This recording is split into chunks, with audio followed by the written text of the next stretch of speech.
Science Galaxy. Welcome to our channel Science Galaxy, where we learn science in simple ways. Don't forget to like, subscribe and share the video. Hello students, we are beginning with our next chapter, metals and non-metals. We are going to discuss the differences between metals and non-metals at the first. Metal और non metal में हमें पहले difference पता होना चाहिए क्या होता है। मेटल में या तो 1 या 2 या 3 इलेक्ट्रॉन्स होते हैं। मेटल्स में क्या होते हैं, या तो 1 इलेक्ट्रॉन होगा या लास्ट में 2 इलेक्ट्रॉन होंगे या 3 इलेक्ट्रॉन होंगे, जिसको ये लूज़ करने की टेंडेंसी रखते हैं। तो मेटल्स के लास्ट में या तो 1 इलेक्ट्रॉन या फिर 2 इलेक्ट्रॉन या फिर 3 इलेक्ट्रॉन्स होते हैं, जो ये क्या करने की टेंडेंसी रखते हैं, लूज़ करने की टेंडेंसी रखते हैं। एग्जाम्पल लेते हैं, हमारा सोडियम एक एग्जाम्पल है। सोडियम का नंबर होता है 11। हम इसकी कॉन्फ़िगरेशन करेंगे 281। लास्ट में इसके 1 इलेक्ट्रॉन है। ये इस 1 इलेक्ट्रॉन को लूज़ करने की टेंडेंसी रखेगा। 1 इलेक्ट्रॉन लूज करने के बाद ये पॉजिटिव आयन बन जाएगा। तो मेटल्स क्या होते हैं, मेटल्स ना इलेक्ट्रॉन को लूज करके खुद को पॉजिटिव बनाने की टेंडेंसी रखते हैं, जबकि जो नॉन मेटल्स होते हैं वो क्या करते हैं, वो इलेक्ट्रॉन्स को गेन करके नेगेटिव आयन बनाने की टेंडेंसी रखते हैं। मेटल्स पॉजिटिव आयन बनाते हैं इलेक्ट्रॉन को लूज करने के बाद, और जो नॉन मेटल है, जैसे हम क्लोरीन ले लेते हैं, क्लोरीन होता है 17th नंबर पर। कॉन्फ़िगरेशन करेंगे तो आएगा 287। 17 की कॉन्फ़िगरेशन 287। अब क्या होगा, ये 1 इलेक्ट्रॉन गेन कर लेगा। मेटल के पास तो 1 2 3 वैलेंस इलेक्ट्रॉन होते हैं, नॉन मेटल के वैलेंस इलेक्ट्रॉन होते हैं 6 7, ठीक है, ऐसे करके। तो ये जो नॉन मेटल्स हैं, इनकी क्या टेंडेंसी होती है, इलेक्ट्रॉन को गेन करने की टेंडेंसी होती है, और इलेक्ट्रॉन को गेन करने के बाद ये नेगेटिव आयंस बना देते हैं। ये जो हमारे मेटल होते हैं, अगर इनके इलेक्ट्रॉन को लूज़ करने की टेंडेंसी है ना, अगर इलेक्ट्रॉन को लूज़ करेंगे, खुद को पॉजिटिव आयन बनाएंगे, तो ये खुद का ऑक्सीडेशन कर रहे हैं। Na से Na+ बन रहा है ना, तो ये खुद का क्या करते हैं, ऑक्सीडेशन करते हैं। अगर ये खुद को ऑक्सीडेशन करते हैं तो ये रिड्यूसिंग एजेंट्स हैं। कैसे एजेंट है, रिड्यूसिंग एजेंट है। जबकि नॉन मेटल्स क्या करते हैं, इलेक्ट्रॉन को गेन करके नेगेटिव आयंस में कन्वर्ट हो जाते हैं, ठीक है। अगर ये नेगेटिव आयन में कन्वर्ट हो रहे हैं तो ये खुद का रिडक्शन कर रहे हैं। नॉन मेटल ऑक्सीडाइजिंग एजेंट्स होते हैं।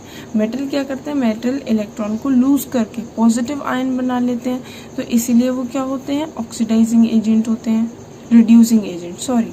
मेटल्स क्या करते हैं, इलेक्ट्रॉन को लूज करने के बाद पॉजिटिव आयन बना लेते हैं। पॉजिटिव आयन अगर बनाएंगे तो क्या होगा, उनका ऑक्सीडेशन हो रहा है, और अगर वो खुद का ऑक्सीडेशन करते हैं तो गुड रिड्यूसिंग एजेंट होते हैं। तो हमें याद रखना है, मेटल क्या होता है, रिड्यूसिंग एजेंट। भाई जो खुद का ऑक्सीडेशन करता है ना, वो दूसरे का रिडक्शन ही कर रहा होगा, इसलिए हम उसे कहते हैं reducing agent. Metals reducing agent होते हैं। नॉन मेटल्स के लास्ट में होते हैं 6 7 इलेक्ट्रॉन्स। ये क्या करते हैं, इलेक्ट्रॉन को गेन करने की टेंडेंसी रखते हैं। गेन करने के बाद खुद को नेगेटिव आयन बना लेते हैं, और जब ऐसा करेंगे तो ये अपना रिडक्शन कर रहे होंगे, और जो अपना रिडक्शन करते हैं वो ऑक्सीडाइजिंग एजेंट होते हैं। तो नॉन मेटल्स हमारे ऑक्सीडाइजिंग एजेंट होते हैं। जो मेटल की ऑक्साइड्स होती है ना, वो बेसिक इन नेचर होती है। जैसे मैग्नीशियम है, मैग्नीशियम मेटल है, उसकी ऑक्साइड क्या होगी, MgO, CuO, Na2O। ये सारे के सारे क्या होते हैं, सारे के सारे बेसिक होते हैं। अगर हम इनमें पानी डालेंगे ना, वाटर हाइड्रेशन करेंगे, तो ये बन जाएगा MgO + H2O। क्या बनेगा, MgOH होल ट्वाइस। तो भाई ये क्या हो जाते हैं, ये अपना हाइड्रोलिसिस के बाद प्रॉपर बेसिस में कन्वर्ट हो जाता है। Na2O में पानी डालो, बन जाएगा NaOH। तो मेटल ऑक्साइड एसिडिक होती हैं, जबकि नॉन मेटल की जो ऑक्साइड होती है, सल्फर की ऑक्साइड ले लो, sulphur dioxide, sulphur trioxide, nitrogen dioxide, carbon dioxide, ये सारी की सारी एसिडिक होती हैं। नॉन मेटल की ऑक्साइड्स एसिडिक होती हैं। मेटल बहुत लस्ट्रस होते हैं, उनका शाइनी सरफेस होता है। मेटल बहुत लस्ट्रस होते हैं। अब हमें क्या क्या पता चल गया कि मेटल की टेंडेंसी होती है इलेक्ट्रॉन को लूज करके पॉजिटिव आयन बनाने की। इनके लास्ट में 1 2 या 3 वैलेंस इलेक्ट्रॉन्स होते हैं। ये रिड्यूसिंग एजेंट होते हैं, और इनकी जो ऑक्साइड होती है वो बेसिक इन नेचर होती है, ठीक है। और मेटल जो है ना, वो बहुत लस्ट्रस होते हैं, ठीक है। लस्ट्रस होने का मतलब क्या है, इनका काफ़ी शाइनी सरफेस होता है। इनका शाइनी सरफेस होता है, इसी वजह से तो हम गोल्ड प्लैटिनम, ये गोल्ड प्लैटिनम क्या है, मेटल ही तो है, इनके हम ऑर्नामेंट बनाते हैं, है ना, ऑर्नामेंट पहनने के लिए बनाते हैं। क्यों? क्योंकि ये क्या करते हैं, ये शाइनी इनका सरफेस होता है। जबकि नॉन मेटल जो है ना नॉन लस्ट्रस होते हैं, डल होते हैं। लेकिन डायमंड है हमारा, डायमंड एक नॉन मेटल है लेकिन काफ़ी शाइन करता है। एक हमारा आयोडीन है, आयोडीन वैसे तो नॉन मेटल है लेकिन इसके येलो कलर के बहुत ब्राइट क्रिस्टल्स होते हैं। तो आयोडीन एक नॉन मेटल है लेकिन लस्ट्रस है। मेटल्स जो हैं, metals generally exist in solid state. Metal ज़्यादातर कौन से स्टेट में एग्जिस्ट करते हैं? मेटल्स जनरली सॉलिड स्टेट में एग्जिस्ट करते हैं। सारे के सारे मेटल देख लो अपने आसपास, हमारा सिल्वर हो गया, गोल्ड हो गया, प्लैटिनम हो गया, आयरन, कॉपर, कुछ भी हो गया, ये सारे के सारे सॉलिड स्टेट में एग्जिस्ट करते हैं, सिवाय एक के। हमारी पूरी उसमें इकलौता एक ऐसा मेटल है जो लिक्विड होता है और उसका नाम क्या है? Mercury. Mercury is the only metal which is liquid at room temperature. Mercury एक इकलौता लिक्विड है जो कि मेटल भी है रूम टेम्परेचर पर। जबकि जो नॉन मेटल्स होते हैं वो सॉलिड की तरह भी एग्जिस्ट कर सकते हैं और गैसेस की तरह भी एग्जिस्ट कर सकते हैं। ठीक है, जो नॉन मेटल होते हैं वो सॉलिड की तरह भी एग्जिस्ट करते हैं, गैसेस की तरह भी एग्जिस्ट करते हैं। अगर हम ब्रोमीन की बात करें, ब्रोमीन की, तो ब्रोमीन क्या होता है? ब्रोमीन एक ऑरेंज कलर का लिक्विड होता है ना। नॉन मेटल जो है वो सॉलिड और गैसेस दोनों की तरह एग्जिस्ट कर सकते हैं, लेकिन हमारा एक लिक्विड भी है नॉन मेटल। बस एक ही लिक्विड मेटल है जिसका नाम है मरकरी, और एक ही लिक्विड नॉन मेटल है जिसका नाम है ब्रोमीन वाटर। ब्रोमीन वाटर क्या होता है? नॉन मेटल होता है और लिक्विड होता है। बाकी सारे के सारे कैसे होते हैं?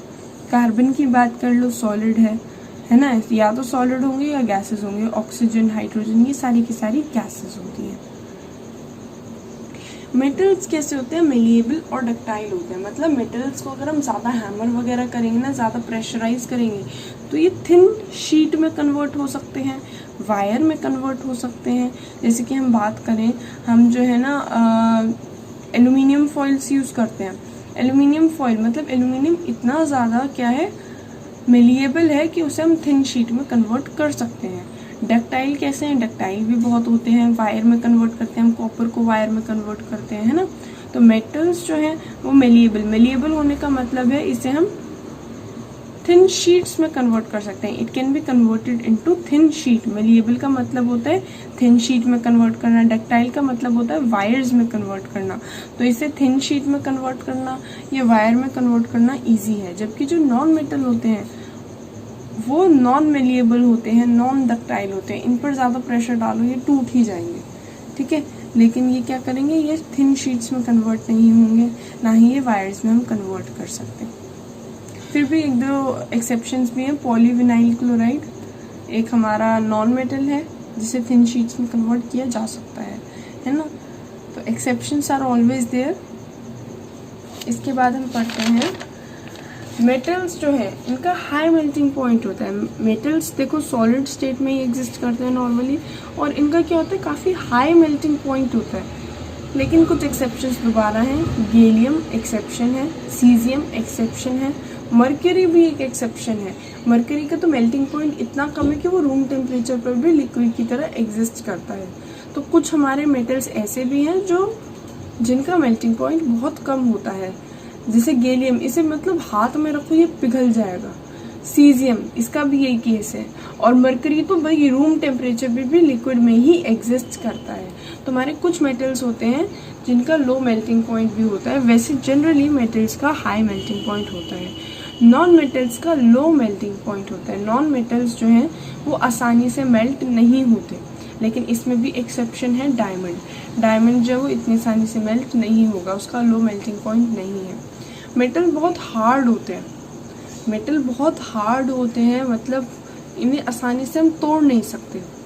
लेकिन एक्सेप्शन है सोडियम, लिथियम, पोटाशियम। ये सारे के सारे सोडियम, लिथियम, पोटाशियम सारे के सारे पता है क्या है, इनको हम केक की तरह कट भी कर सकते हैं नाइफ के थ्रू, ठीक है। तो ये हमारे बहुत सॉफ्ट मेटल्स होते हैं, सोडियम, लिथियम और potassium. Non metal generally soft होते हैं, लेकिन डायमंड जो है वो हार्डेस्ट मटेरियल है on the surface of earth, और है क्या, नॉन मेटल है। तो फिर से एक एक्सेप्शन आ गई। ठीक है, तो मेटल्स वैसे तो बहुत हार्ड होते हैं, लेकिन लिथियम, सोडियम, पोटाशियम, इन्हें तो हम नाइफ से कट कर सकते हैं। और मेटल्स का मेल्टिंग पॉइंट, बॉइलिंग पॉइंट वैसे तो हाई होता है, लेकिन गैलियम, सीजियम, मरकरी, इनका मेल्टिंग पॉइंट कम भी होता है। मेटल्स गुड कंडक्टर होते हैं इलेक्ट्रिसिटी के या हीट के। मेटल बहुत अच्छे कंडक्टर्स होते हैं, लेकिन लेड और मरकरी ये अच्छे कंडक्टर्स नहीं हैं। मेटल वैसे बहुत गुड कंडक्टर है, हीट का भी और इलेक्ट्रिसिटी का भी, लेकिन मरकरी और लेड ये दोनों क्या हैं, ये दोनों गुड कंडक्टर्स नहीं है। Non metals generally bad conductor होते हैं, इलेक्ट्रिसिटी को भी कंडक्ट नहीं कर पाते, हीट को भी कंडक्ट नहीं कर पाते, लेकिन भाई एक है हमारा ग्रेफाइट। ग्रेफाइट क्या होता है, ग्रेफाइट जो है ना एक एलोट्रोप है कार्बन का, जो इलेक्ट्रिसिटी को कंडक्ट कर सकता है। नॉन मेटल वैसे तो नॉन कंडक्टर्स होते हैं, लेकिन एक हमारा नॉन मेटल ऐसा भी है जो कंडक्टर है, और उसका नाम है ग्रेफाइट। एक्सेप्शंस को ध्यान से देखना है। वैसे मेटल लस्ट्रस होते हैं, नॉन मेटल नॉन लस्ट्रस होते हैं, चमकीले नहीं होते। लेकिन आयोडीन कैसा था, आयोडीन एक चमकीला नॉन मेटल था, लस्ट्रस नॉन मेटल था। नॉन मेटल वैसे अच्छे कंडक्टर्स नहीं होते, नॉन मेटल अच्छे कंडक्टर नहीं होते, लेकिन ग्रेफाइट है, ग्रेफाइट क्या है, एक अच्छा कंडक्टर है इलेक्ट्रिसिटी का, नॉन मेटल होते हुए भी। मेटल्स जो है वो सोनोरस होते हैं। सोनोरस होने का मतलब क्या होता है कि मतलब इन्हें अगर हम हैमर करेंगे ना तो ये आवाज़ क्रिएट करते हैं, जबकि नॉन मेटल्स में ऐसा नहीं होता, इतनी आवाज़ नहीं क्रिएट होती। इसी वजह से हम जो इलेक्ट्रिक बेल्स हैं उसे मेटल सरफेस का बनाते हैं। जैसे ही वो स्ट्राइक करें है ना हम हैमर वगैरह से, तो उसमें बहुत ज़ोर से आवाज़ आए, जबकि जो नॉन मेटल्स होते हैं वो नॉन लस्ट्रस होते हैं। मेटल्स की डेंसिटी भी हाई होती है, इतनी हाई डेंसिटी होती है कि पानी में ही आसानी से डूब जाए। पानी में एक कील रख लो, आयरन नेल रख लो, वो क्या हो जाएगा, वो डूब जाएगा, सिंक कर जाएगा, क्योंकि ये नॉन मेटल्स, ये जो मेटल्स होते हैं इनकी हाई डेंसिटी होती है, मेटल्स की हाई डेंसिटी होती है। लेकिन फिर से एक्सेप्शन है सोडियम और पोटेशियम, इनकी हाई डेंसिटी नहीं होती। ये बहुत सॉफ्ट मेटल होते हैं, इन्हें हम नाइफ से भी कट कर सकते हैं। और नॉन मेटल की जनरली क्या होती है, लो डेंसिटी होती है। मेटल्स की हाई टेंसाइल स्ट्रेंथ होती है। हाई टेंसाइल स्ट्रेंथ मतलब इनकी रस्सी बनाओ और रस्सी से हम भारी भारी वेट को कैरी कर सकते हैं। इनकी रस्सियाँ जो हैं बहुत भारी वेट कैरी कर सकती हैं, नॉन मेटल की रस्सियाँ इतना भारी वेट नहीं कैरी कर सकती। ठीक है, तो मेटल्स की हाई टेंसाइल स्ट्रेंथ भी होती है। अगर मेटल्स को एसिड से रिएक्ट करते हैं, हाइड्रोजन गैस रिलीज होती है ना, मेटल्स जो है वो एसिड से हाइड्रोजन गैस को रिलीज कर सकते हैं। मेटल प्लस एसिड क्या होता है, सॉल्ट प्लस हाइड्रोजन होता है, तो हाइड्रोजन गैस रिलीज हो जाती है, और इस हाइड्रोजन को हम पॉप साउंड से चेक कर सकते हैं। लेकिन जो हमारे नॉन मेटल होते हैं, नॉन मेटल जो है वो हाइड्रोजन गैस को नहीं रिलीज कर सकते, एसिड से भी नहीं और वाटर से भी नहीं। मेटल वाटर से भी रिएक्ट करके हाइड्रोजन गैस को रिलीज कर सकते हैं। मेटल किससे भी रिएक्ट कर जाते हैं, वाटर से भी रिएक्ट कर जाते हैं हाइड्रोजन गैस को रिलीज करने के लिए। जबकि जो नॉन मेटल्स होते हैं वो वाटर से रिएक्ट नहीं करते हाइड्रोजन गैस को रिलीज करने के लिए। तो मेटल्स जो हैं वो वाटर से रिएक्ट करके हाइड्रोजन गैस को रिलीज कर सकते हैं। नॉन मेटल्स जो हैं वो रिएक्ट नहीं करते वाटर से हाइड्रोजन गैस को रिलीज करने के लिए। एक होते हैं हमारे मेटलॉइड्स। मेटलॉइड्स क्या होते हैं, इनकी इंटरमीडिएट प्रॉपर्टी होती है मेटल और नॉन मेटल की बीच की प्रॉपर्टी होती है। एग्जाम्पल है सिलिकन, जर्मेनियम, आर्सेनिक, टेलेरियम, ये सारे के सारे क्या हैं, मेटलॉइड्स हैं। अब तक हमने मेटल पढ़ा, नॉन मेटल पढ़ा, उनकी एक्सेप्शंस भी पढ़ी, लेकिन ये क्या है, मेटलॉइड्स हैं जो मेटल जैसा भी बिहेव करते हैं और नॉन मेटल जैसा भी बिहेव करते हैं। ठीक है, इनकी कुछ प्रॉपर्टी मेटल जैसी होती है, कुछ प्रॉपर्टी नॉन मेटल जैसी होती है। कुछ तो हमारे ऐसे सब्सटेंसेस भी होते हैं भाई जो लो टेम्परेचर पर तो भाई नॉन मेटल जैसा बिहेव करते हैं, बिल्कुल कंडक्टिंग वगैरह नहीं होते, और जब हम इनका टेम्परेचर हाई करते हैं तो ये मेटल जैसा बिहेव करने लग जाते हैं। मेटलॉइड क्या होते हैं, जिनकी इंटरमीडिएट प्रॉपर्टी हो मेटल और नॉन मेटल की। एग्जाम्पल है silicon, germanium, arsenic, टेलेरियम। Silicon SI से डिनोट होता है, germanium GE, arsenic AS, टेलेरियम TE। ये सारे के सारे मेटलॉइड हैं जो मेटल और नॉन मेटल दोनों की ही प्रॉपर्टी बिहेव कर सकते हैं। अब chemical properties of metal. Metal की जो ऑक्साइड होती है वो बेसिक इन नेचर होती है। मेटल की ऑक्साइड कैसी होती है? बेसिक होती है। जैसे कॉपर की ऑक्साइड हो गई copper oxide. Copper oxide black colour की होती है वैसे, और ये कॉपर ऑक्साइड कैसी होती है? बेसिक होती है। क्यों होती है बेसिक? क्योंकि इसे पानी में डालो CuOH होल ट्वाइस बन जाएगा। ये तुम्हें पता ही एक वीक बेस है। ऐसे ही Na2O मेटल ऑक्साइड है, उसे पानी में गिरा NaOH बन गया जो कि एक स्ट्रॉन्ग बेस होता है। Na2O और H2O मिलकर क्या बना देता है? NaOH, जो कि एक स्ट्रॉन्ग बेस होता है। लेकिन वैसे तो मेटल ऑक्साइड बेसिक होती हैं, वैसे मेटल की ऑक्साइड कैसी होती हैं? बेसिक होती हैं। लेकिन एक मेटल की ऑक्साइड ऐसी है जो एम्फोटेरिक है। वैसे मेटल की ऑक्साइड बेसिक होती हैं, लेकिन कुछ मेटल की ऑक्साइड एम्फोटेरिक भी होती है। एम्फोटेरिक का क्या मतलब है? एम्फोटेरिक का मतलब है एसिडिक भी और बेसिक भी, दोनों। ये मतलब एसिड से भी रिएक्ट कर सकती है, बेस से भी रिएक्ट कर सकती है। हमें पता है एसिड बेस से रिएक्ट करके सॉल्ट वाटर देता है और बेस एसिड से रिएक्ट करके सॉल्ट वाटर देता है। ये मतलब एसिड से भी रिएक्ट करके सॉल्ट वाटर दे सकता है और बेस से भी रिएक्ट करके सॉल्ट वाटर दे सकता है। ये कुछ ऑक्साइड एम्फोटेरिक ऑक्साइड हैं जो एसिड से भी रिएक्ट करके सॉल्ट वाटर दे सकती हैं। अगर ये एसिड से रिएक्ट करके सॉल्ट वाटर दे रही हैं तो ये बेसिक है, और अगर ये बेस से रिएक्ट करके सॉल्ट वाटर दे पा रही हैं तो ये एसिड है।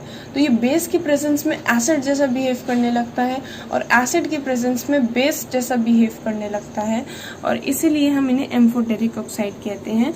ये मतलब एसिड जैसा भी बिहेव कर सकते हैं और बेस जैसा भी बिहेव कर सकते हैं। इसके 3 ऑक्साइड्स हैं। एल्यूमिनियम की ऑक्साइड है Al2O3, ये सारे इसके एग्जाम्पल हैं एम्फोटेरिक ऑक्साइड के। जिंक की ऑक्साइड होता है ZnO, लेड की ऑक्साइड होता है PbO।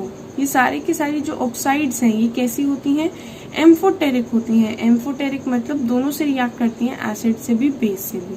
अगर हम बात करें एल्यूमिनियम ऑक्साइड की Al2O3 की, तो भाई ये एसिड से भी रिएक्ट कर सकता है, HCl से भी रिएक्ट कर सकता है सॉल्ट और वाटर देने के लिए, और बेस से भी रिएक्ट कर सकता है जैसे कि NaOH सॉल्ट और वाटर देने के लिए। सॉल्ट है NaAlO2 और वाटर देने के लिए मतलब H2O। तो भाई हमारी कुछ ऑक्साइड्स होती हैं वो एम्फोटेरिक होती हैं। एम्फोटेरिक होने का मतलब क्या है? एम्फोटेरिक होने का मतलब है ये एसिड से भी रिएक्ट कर देता है, बेस से भी रिएक्ट कर देता है सॉल्ट और वाटर देने के लिए, है ना। हमने देख लिया जैसे Al2O3 HCl के साथ रिएक्ट करके क्या दे रहा है? सॉल्ट और वाटर दे रहा है AlCl3 और H2O। इस रिएक्शन में जिसमें वो एसिड से रिएक्ट करके सॉल्ट और वाटर दे रहा है उसमें वो बेस जैसा बिहेव कर रहा है। अगर हमारी एल्यूमिनियम की ऑक्साइड एसिड के साथ सॉल्ट वाटर दे सकती है, इसका मतलब वो बेस जैसी बिहेव कर रही है। और इसका सेकेंड एग्जाम्पल है Al2O3 plus NaOH gives NaAlO2 plus H2O। ये दूसरी रिएक्शन है जिसमें ये बेस के साथ सॉल्ट और वाटर दे रहा है। सॉल्ट जो है वो बेस के केस में थोड़ा अजीब सा ही बनेगा, लेकिन लर्न करना पड़ेगा।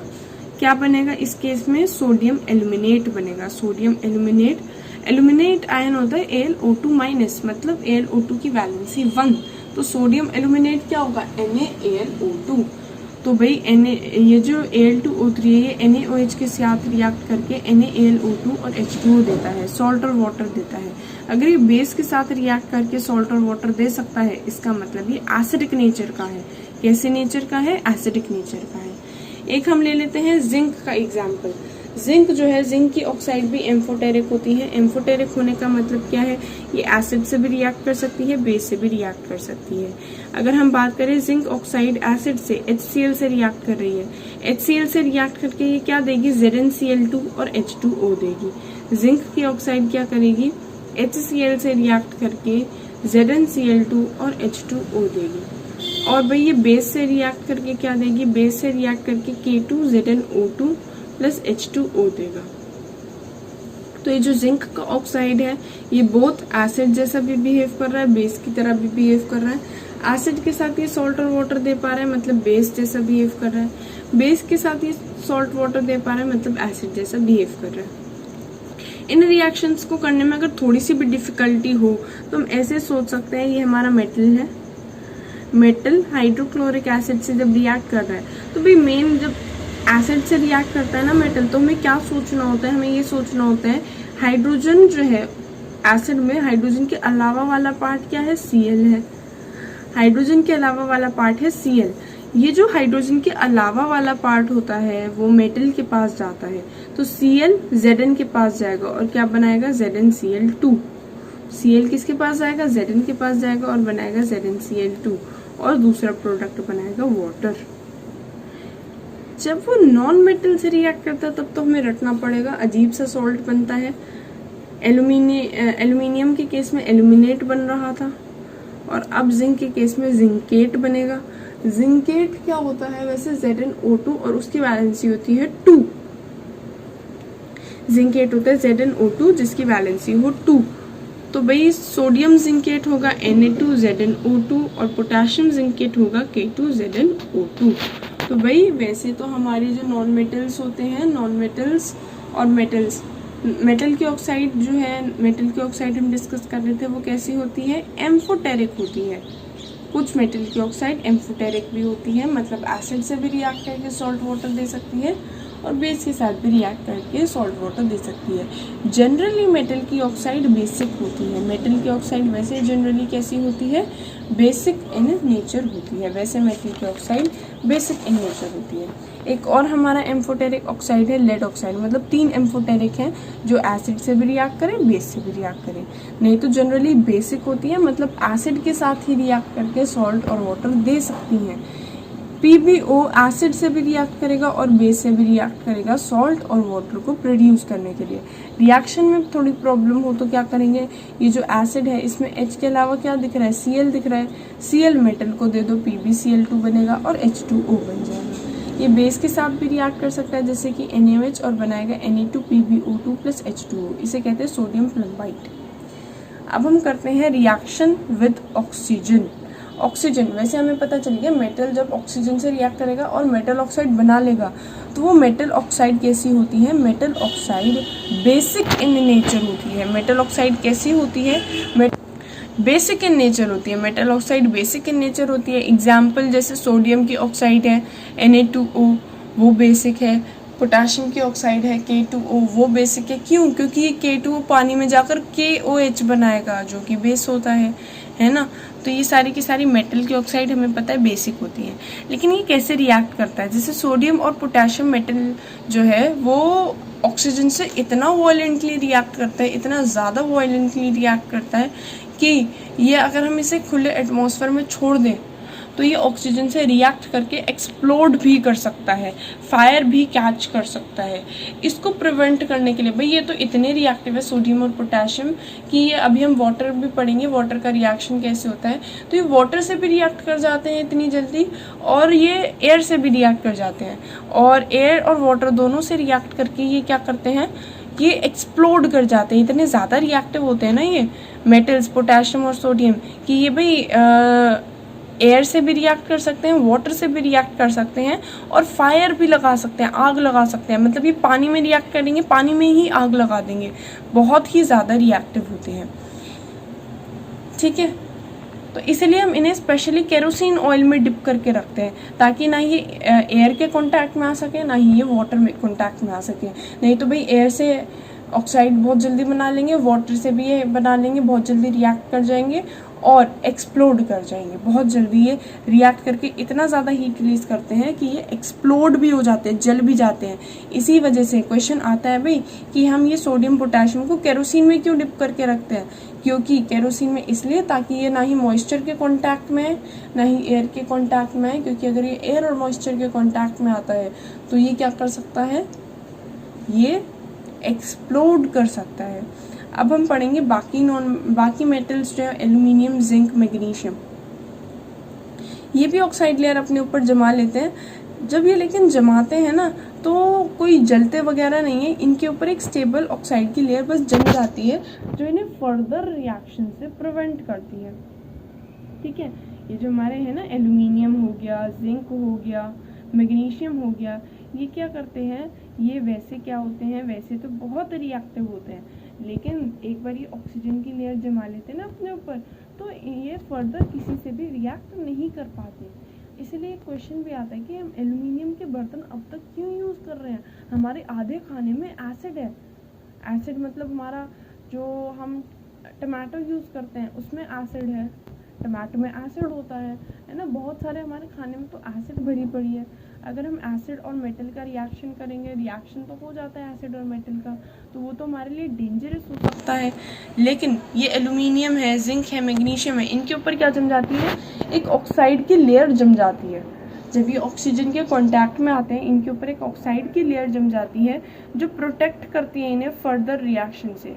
एक प्रोटेक्टिव लेयर जम जाती है इन मेटल्स के ऊपर जो इन्हें फर्दर रिएक्ट करने से प्रिवेंट करती है और इन्हें पैसिव बना देती है। पैसिव मतलब अब ये फर्दर रिएक्ट नहीं करेंगे, अब ये उतने रिएक्टिव नहीं रहे। ठीक है, एक बार ऑक्साइड की लेयर जम जाए फिर ये फर्दर नहीं रिएक्ट करते। हम एल्यूमिनियम फॉइल यूज़ करते हैं अपने खाने को पैक करने में। डेंजरस तो हो सकता है ना, लेकिन नहीं होता। क्यों? क्योंकि एल्यूमिनियम फॉइल के ऊपर एक बार ऑक्साइड की लेयर जम जाएगी तो वो स्टेबल हो जाएगा। तो इसलिए हमारे एल्यूमिनियम के बर्तन बहुत ही क्या होते हैं, सेफ होते हैं। कॉपर तो बिल्कुल जलता ही नहीं ऑक्सीजन की प्रेजेंस में, लेकिन काला हो जाता है कॉपर ऑक्साइड की फॉर्मेशन की वजह से। कॉपर जब हम इसे ऑक्सीजन की प्रेजेंस में हीट करेंगे तो ये कॉपर ऑक्साइड बना लेगा जो ब्लैक होता है। कॉपर ऑक्साइड ब्लैक कलर का होता है तो ये काला हो जाएगा। वाटर के साथ रिएक्शन देखते हैं। वाटर मेटल्स जो है वो वाटर के साथ रिएक्ट करके हाइड्रोजन गैस रिलीज कर सकते हैं और इस हाइड्रोजन गैस को हम पॉप साउंड से चेक करेंगे। तो भाई ये जो है ज़्यादातर मेटल, ये नहीं कि बहुत कम रिएक्टिव मेटल, जो एक्टिव वाले मेटल होते हैं ना वो क्या कर सकते हैं, वो हाइड्रोजन गैस रिलीज कर सकते हैं। किसमें से? वाटर में से हाइड्रोजन गैस को अलग कर सकते हैं। ये हमारी छोटी सी एक रिएक्टिविटी सीरीज है। इसे लर्न करने का तरीका है केदार पोटाशियम के Na केदारनाथ का माली आलू जरा फीके पकाता है क्यों, HgAgPtAu। ठीक है, ये सारे के सारे मेटल की रिएक्टिविटी सीरीज है, याद करना हमें पड़ेगा। इससे हमें पता चल जाएगा कौन ज़्यादा रिएक्टिव है। ऊपर वाले ज़्यादा रिएक्टिव है और नीचे वाले लेस रिएक्टिव हैं। तो सीरीज क्या है? केदारनाथ का माली आलू ज़रा फीके पकाता है क्यों, HgAgPtAu। केदार के मतलब पोटाशियम, नाथ Na मतलब सोडियम, का Ca कैल्शियम, माली Mg मैग्नीशियम, आलू एल्यूमिनियम Al, ज़रा Zn जिंक, फीके Fe आयरन, पकाता P है H हाइड्रोजन, क्यों Cu कॉपर, Hg होता है हमारा, क्या होता है Hg होता है मरकरी, Ag होता है सिल्वर, Pt होता है प्लैटिनम, Au होता है गोल्ड। ठीक है, अच्छा ये जो बहुत शुरू के बिल्कुल 3 रिएक्टिव मेटल दे रहे हैं ना, इनमें 2 तो इतने ही रिएक्टिव है कि इन्हें हमें केरोसिन में डिप करके रखना पड़ता है, नहीं तो ये पानी में भी आग लगा दें। ये जो है बहुत रिएक्टिव होते हैं, पानी के साथ हाइड्रोक्साइड और हाइड्रोजन गैस को रिलीज कर सकते हैं। इस हाइड्रोजन गैस को फिर हम पॉप साउंड से चेक कर सकते हैं। ये सारे के सारे क्या शुरू के 2 तो इतने रिएक्टिव होते हैं कि इन्हें हमें केरोसिन में डिप करके रखना पड़ता है, नहीं तो ये पानी में ही आग को कैच कर लेते, में कैच फायर। ठीक है, बर्न कर जाते हैं अगर हम इन्हें वाटर से रिएक्ट कर जाए। कैल्शियम जो है, कैल्शियम वो ठंडा होता है, वो मतलब कोल्ड, ये सारे कोल्ड वाटर से भी रिएक्ट कर सकते हैं। ये इतना ज़्यादा रिएक्टिव नहीं होता वैसे तो कैल्शियम, लेकिन फिर भी बहुत रिएक्टिव होता है। पोटाशियम सोडियम के बाद कैल्शियम ही है जो बहुत रिएक्टिव है। ये तीनों के तीनों वाटर से रिएक्ट करके हाइड्रोक्साइड और हाइड्रोजन बनाते हैं। शुरू के 3 हाइड्रोक्साइड और हाइड्रोजन बनाएंगे, आगे के जो दिख रहे हैं वो ऑक्साइड और हाइड्रोजन बनाएंगे, और उसके नीचे वाले जो दिख रहे हैं हाइड्रोजन के नीचे वाले, वो तो भैया रिएक्ट ही नहीं करने के। रिएक्ट कितना भी गर्म पानी हो, स्टीम हो, कुछ भी हो, वो हाइड्रोजन गैस कभी भी रिलीज नहीं करने के। तो शुरू के 3 तो इतने रिएक्टिव हैं कि कोल्ड ठंडे पानी से भी रिएक्ट करके क्या बना लेंगे, हाइड्रोक्साइड बना लेंगे और हाइड्रोजन गैस को रिलीज करेंगे जो पॉप साउंड से बर्न होगा। उसके नीचे वाले गर्म पानी से या स्टीम से रिएक्ट करेंगे ऑक्साइड और हाइड्रोजन को रिलीज करने के लिए। जो हाइड्रोजन के नीचे है वो फर्दर रिएक्ट ही नहीं करने के, हाइड्रोजन गैस रिलीज ही नहीं करने के। हाइड्रोजन गैस को वैसे हम चेक कैसे कर सकते हैं, हाइड्रोजन गैस को वैसे हम पॉप साउंड के थ्रू चेक कर सकते हैं। तो ये जो हाइड्रोजन के नीचे वाले मेटल्स है ना, वो बहुत कम रिएक्टिव होते हैं, वो नहीं हाइड्रोजन रिलीज कर सकते। उसके ऊपर वाले उससे ज़्यादा रिएक्टिव होते हैं, ये ऑक्साइड प्लस हाइड्रोजन बनाएंगे। जैसे एल्यूमिनियम है, एल्यूमिनियम की ऑक्साइड प्लस हाइड्रोजन बनाएगा, और जो उसके ऊपर वाले हैं वो हाइड्रोक्साइड प्लस हाइड्रोजन बनाएंगे। ठीक है, जैसे Na बनाएगा NaOH, K बनाएगा KOH, Ca बनाएगा CaOH whole twice. Thanks for watching the video. I hope you like it. Don't forget to like, share, comment.